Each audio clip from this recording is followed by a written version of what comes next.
सदोम आणि गमोरा हे दोन शहरे अतिशय समृद्ध होती, पण तेथील लोक घोर पापांमध्ये आणि अनैतिकतेत बुडालेले होते. त्यांची दुष्टता इतकी वाढली होती की देवाने त्यांचा नाश करण्याचा निर्णय घेतला.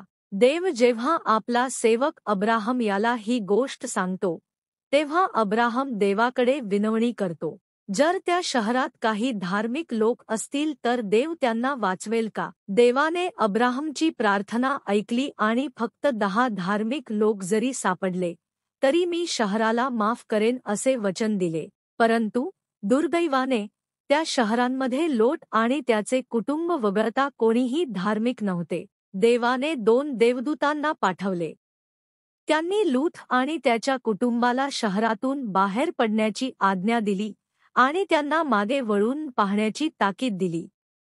जसा ते शहरातून बाहेर पडले, देवाने आकाशामधून गंधक आणि अग्नीचा वर्षाव करून सदोम आणि गमोराचा पूर्णपणे नाश केला. यावेळी लोटाच्या पत्नीने देवाच्या आज्ञेचे उल्लंघन केले. तिने मागे वळून पाहिले आणि त्याच क्षणी ती मिठाचा खांब बनली.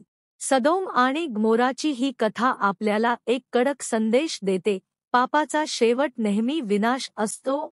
धन्यवाद.